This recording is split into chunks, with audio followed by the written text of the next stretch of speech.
Welcome back to the Spencer Tarot. Today we are going to be talking about my favorite divination for very thorough readings. In my cards as well as the Thoth deck, what I feel is that the Thoth deck and my deck will really revolutionize your ability to transform quickly. While many tarot cards are good for starters and will definitely tell you what's coming up in your future, the Thoth deck and this specific divination goes deeper into the underlying factors that need to be changed for lasting spiritual evolution. And this lasting change also is about releasing karma, releasing ancestral karma, releasing patterns that have been held before. For example, someone wants a partner and they keep pulling cards like, when am I going to meet that person? And it might say, oh, it looks like you might be meeting someone in 3 months and look for this and this and this. But in this deck, it's going like, what is the spiritual work you need to do to attract that partner? Maybe you have a fear of abandonment. Maybe there's control issues in your life. Maybe there's forgiveness you have to do. And this is what the cards show, the underlining deeper factors. It's like an onion you're peeling. So in this lesson here, I'm going to be talking about the card spread that I do the most. And it is for those people that want to really get deep and work on changing themselves for the better. And it's a 15 card spread. So just to give you an idea, most readings people use like a 3 card or the Celtic cross spread. And this is more involved. And so to really, read for someone with a 15 card spread, you're spending a good half hour to 40 minutes with that person and really doing therapy and going deep. So let's talk about preparing your Spencer Tarot or your Thoth deck, which is the 2 decks I use, for your spread. This is called the Golden Dawn diagram. The Golden Dawn is connected to Aleister Crowley and Lady Frida Harris, who did the artwork for the Thoth deck.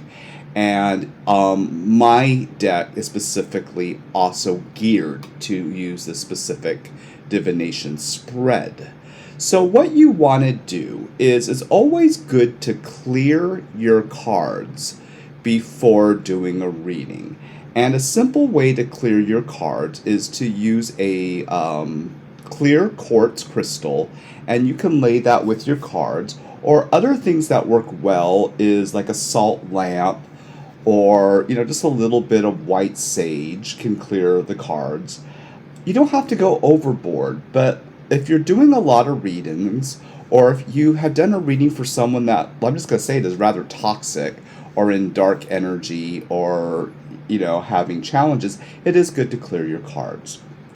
Also, it's good to treat your cards as a holy divination. And what I mean by that is treat your cards with respect. When I use my tarot cards, I have a beautiful coffee table that's clean. I put down a beautiful tarot cloth. Mine is a beautiful emerald green velvet, and that gives a nice backdrop for the card pictures. And even though I love to do tea and tarot, I make sure there are no liquids or anything near the cards. I also make sure candles or things that might burn are not near the cards. In addition, is I keep my cards in a beautiful safe wooden box, or some people can use a tarot bag and keep their crystal with them, but keep your cards safe. I'm amazed at people that get careless and they spill wine on their cards or they get destroyed easily. Cards are expensive to buy to really get good cards. Give you an idea, the larger deck of the top deck might cost you $45. My deck, which is very exclusive, just to print alone can cost $50. And when I sell it, which is very rare, I only sell to my most advanced students, but like I have to charge like $75, $80 on my deck.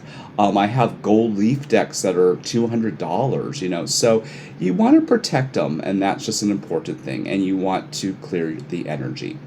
Now, let's say you are reading for a client. What you can do is have your client shuffle the cards as many times as they like, and then cut the cards with their left hand and put it into 3 piles. Tell them then to put their hand over each pile of the 3 piles and to see which one feels like it has strong energy, or which one they're drawn to. And they could be psychically thinking about a question they have. They don't necessarily need to tell you the question, because the cards will always reveal what's going on, even if someone is lying or being evasive.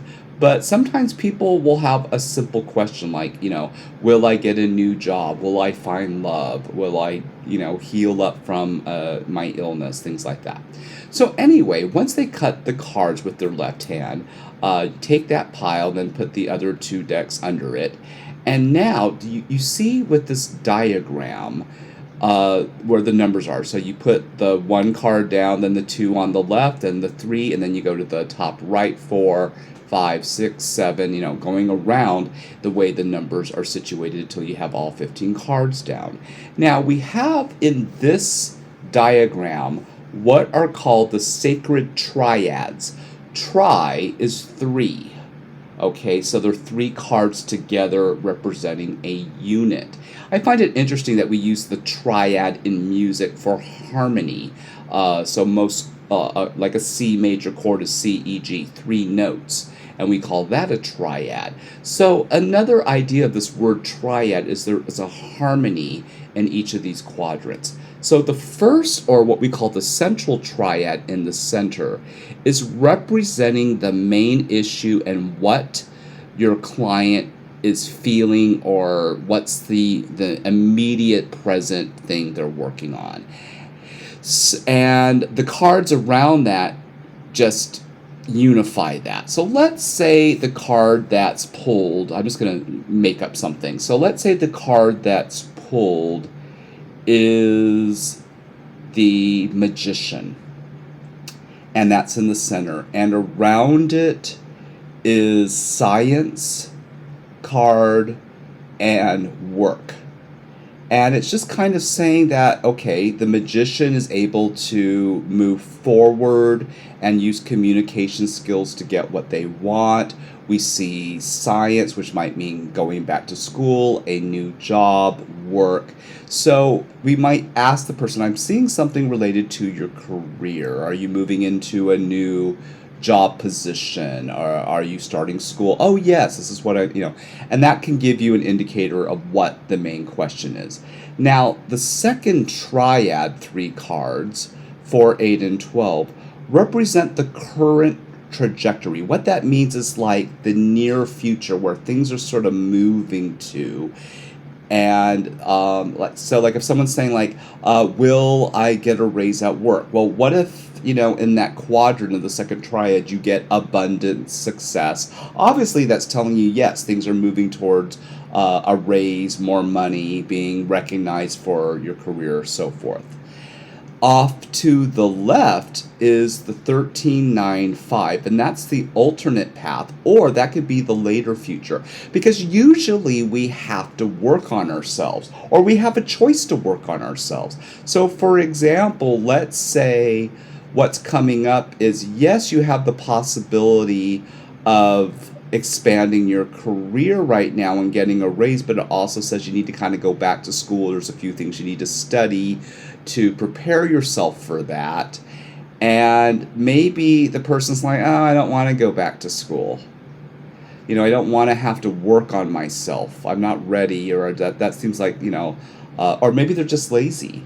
And then the trajectory of the third triad might be, well, if you don't, do that, then your future might change, and maybe it says up in the third quadrant, new career, or maybe you're going to lose your job, but it's going to push you to something better that you've been wanting to do. So there's all kinds of ways of looking at this, and it takes a little study, but the cards never lie. So it's sort of like a puzzle you're putting together.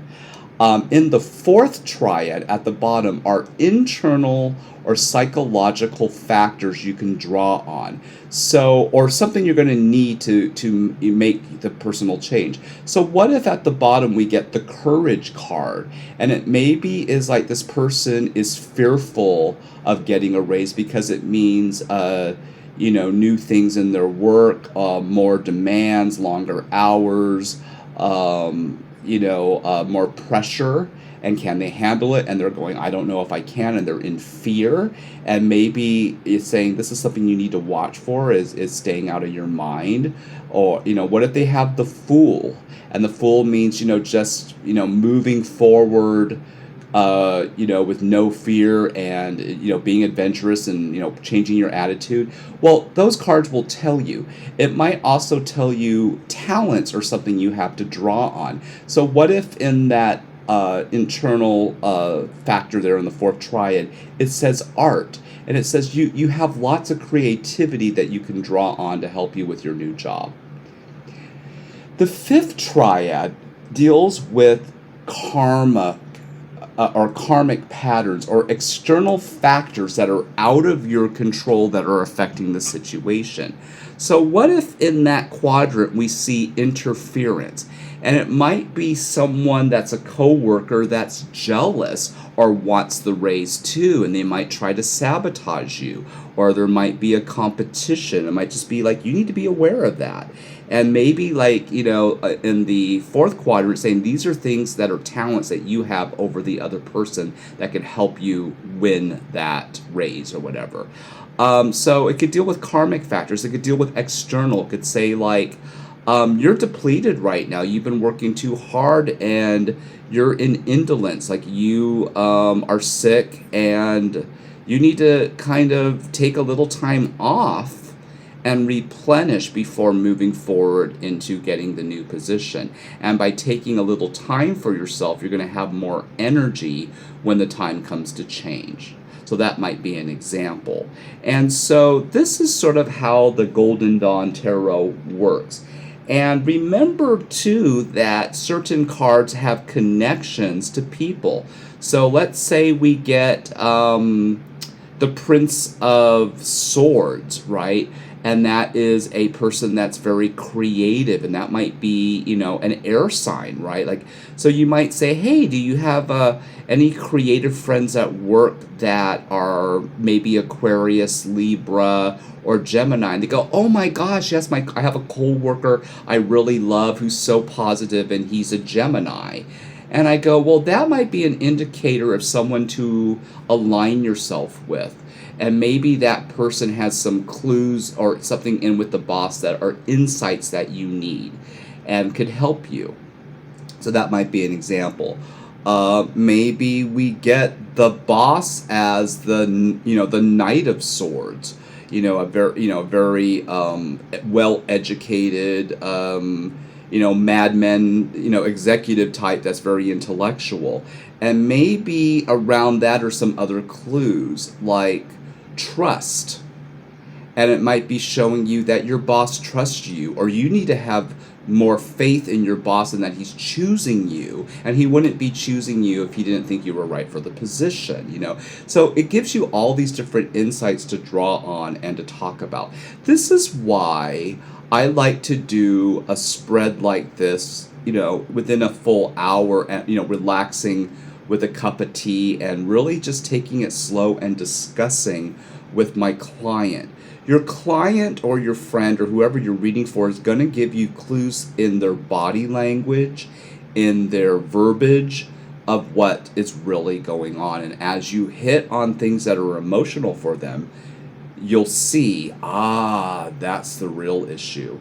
I remember I was reading recently for a client, and she was like, everything's going great in my life, and I'm so happy. And there was something about her body language that's saying she's super angry and she's frustrated. She is just, trying to be spiritual. I'm so evolved. I'm working on things.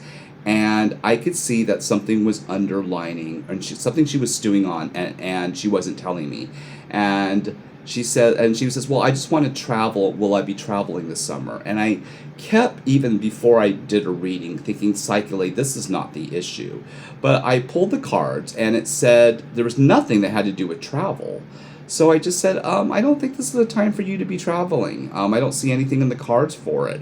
And just like, I want to travel, and you must not be a good, tarot reader if you can't see that, and you should know better. And she's like being super judgmental. And then I said, what I see right now is a lot of stress concerning your mom, who's very dominating, and she's been sick. And I said, I didn't come here because my mom's sick. I know my mom's sick. I go, interesting. She's verifying what I'm seeing. And she got really pissed at me. It was really interesting. Like, I am not here to talk about my mom. I'm paying good money to you to tell me about travel. And I said, look how angry you're getting. And I said, you have unresolved issues with your mom. And your mom's illness and your resentment is all, around this idea of seeing things differently. And then I saw the card around her, her mom, and I go, you're dealing with a stubborn Taurus, and I knew she was an air sign, and you are fixed. You're Aquarius, and you're in opposition on the way you see things. And she says, well, I don't know how you knew my mom was a Taurus, but I go, well, I'm a psychic. I'm reading the cards, But anyway, it was kind of, and she just was so angry and like, you're wrong. And that's a form of victimhood and block. And I finally, got through to her, and she realized, she started to cry. And I go, there we go. We got to it now. Your issue is really with your mom. That's why you're really here. Even though, yes, you would like to escape and just hop on a boat and not deal with it and go to Mexico and drink a margarita, the issue that's deeper right now is your mom is dying and you don't want to face it, and you have unresolved issues with her. Well, we talked about it and we realized, what the issues were. And I said, okay, now you're going to go over to your mom, and even though you have completely difference of opinions, you're going to allow your mom to be who she is, and you're going to be who you are, and you're just going to go there and say, Mom, I know you're not feeling well. I just want to let you know I love you, and I just want to be here, and, and whatever. She had this miraculous healing with her mom. What was interesting is her mom, who was told had a terminal illness, actually turned it around and got over her illness. And this is what's so crazy. 4 years later, it took a while for her mom to heal. If I remember, she had some form of cancer. I forget what it was. But after 4 years of healing, she actually took a cruise with her mom. It was so interesting, And before she took that cruise, she came back to me for a reading, and I kept seeing all this mother, daughter, high priestess, empress, love, everything had changed. And then I saw the chariot, which is travel, and I said, oh yeah, you're going to be traveling with your mom, you're going to have this great trip, I see Mexico and a cruise and all this stuff. And she goes, how did you know I booked this secret trip for my mom's birthday to Mexico? It's in the cards, whatever, oh my god, I guess you are a good psychic, whatever. And it's kind of funny, but you might get this, you're getting to the deeper issues, and it might bring up resentment, anger, and you might get someone who's not ready to change. I once did a reading for someone who was an alcoholic, and they were in complete denial. There's nothing wrong with me, and if I want to have a drink, fuck you, and blah, blah, blah. Okay, great, enjoy your alcohol, and whatever. And, and the person paid me for the reading. I told them what they needed to look at. They weren't ready to look at that. And if I remember, 3 months later, the person's kidneys shut down, and he had to go into the hospital and nearly died, and then he was ready to change. And he came back to me, I think, after being in the hospital, I think that was 6 months later, and was ready to do the spiritual work.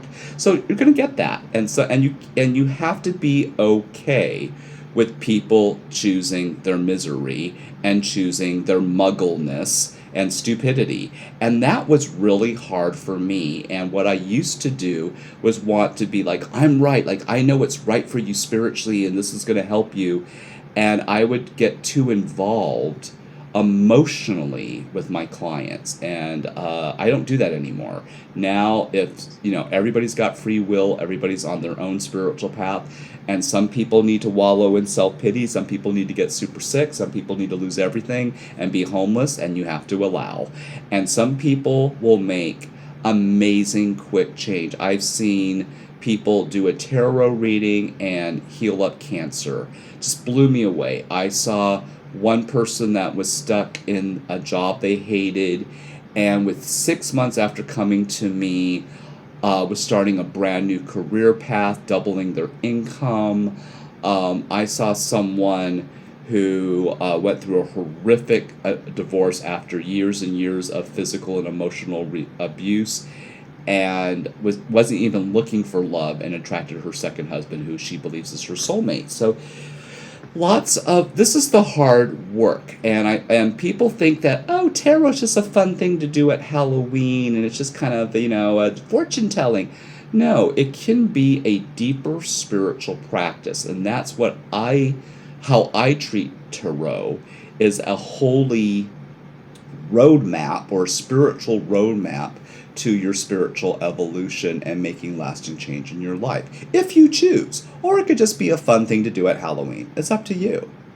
So whatever reason you're here, I just say, think about these other aspects of the tarot and play with this. If you happen to have the Thoth deck, try this Golden Dawn spread and see what comes up for you. See what insights you get.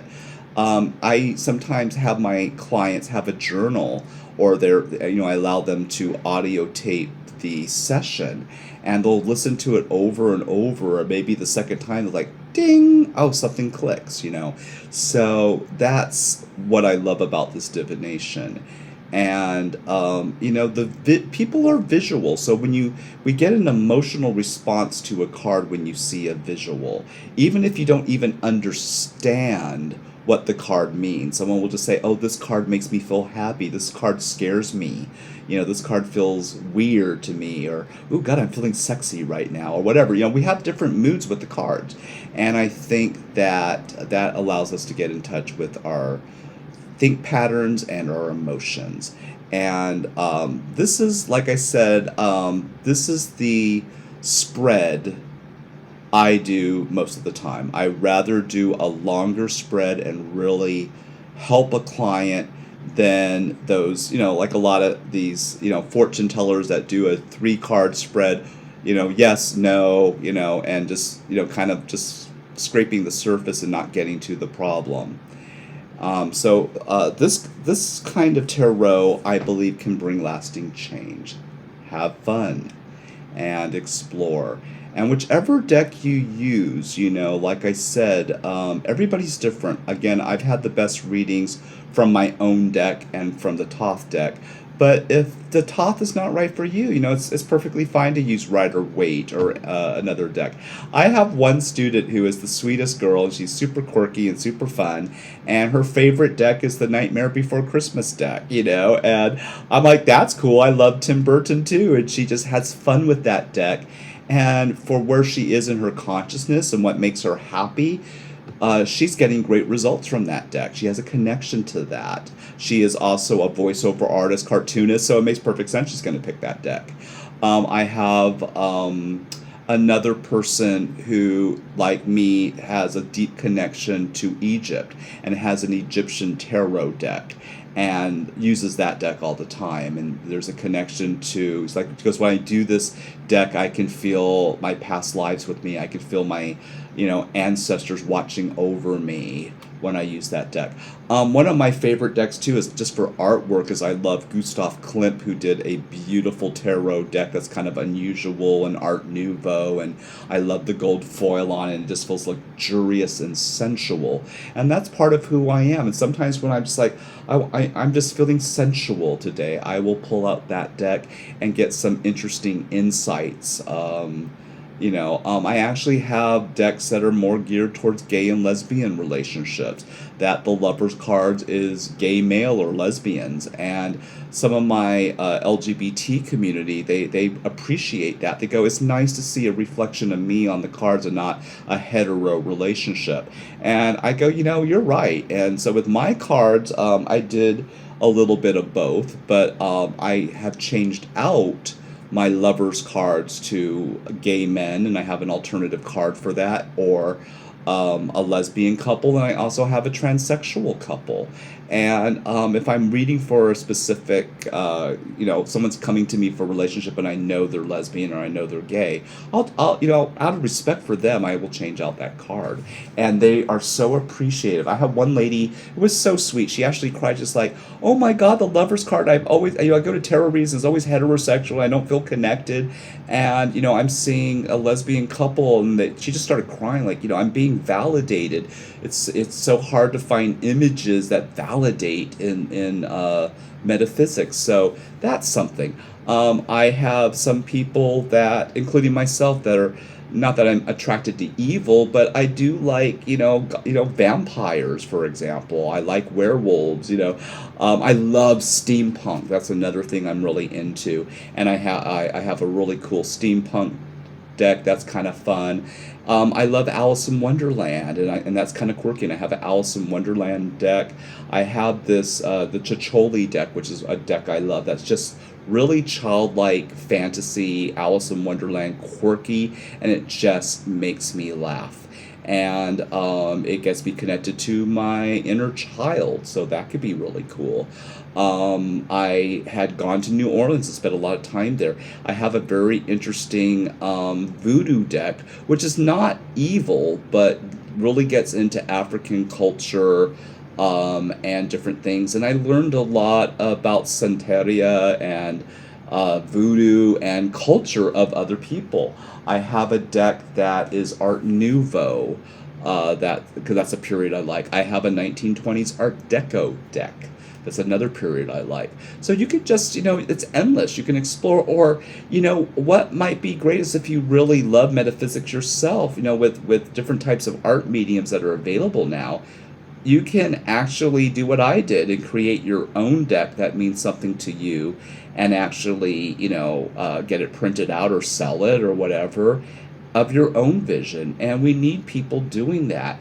In the last few years, there's not that many new decks out there. People stick with the Rider Waite and the Toth, and those are great decks. But I mean, we've been using those for hundreds of years, and there's other things out there. We need people to be creative. I had a friend. Not that I'm really a pet person, but I have a friend who loves cats and did a cat tarot, which is kind of unique. So. Play with this, have fun, and maybe design your own deck. I have a student who just is super into the Lord of the Rings and that kind of medieval fantasy, and did a deck that's really cool. It has kind of these cool dragons and things on it. That feels just really epic. I've been asked to do a Harry Potter deck, and I might just do that. I might do for my house, do a Ravenclaw deck, do a Slytherin deck, see how that comes out. Might be really cool. So you can just kind of play with these ideas and be creative and have fun. But you could also use this to challenge yourself and expand spiritually. So have fun, and thank you so much for joining me and exploring the Spencer Tarot with me, and I wish you much love and happiness.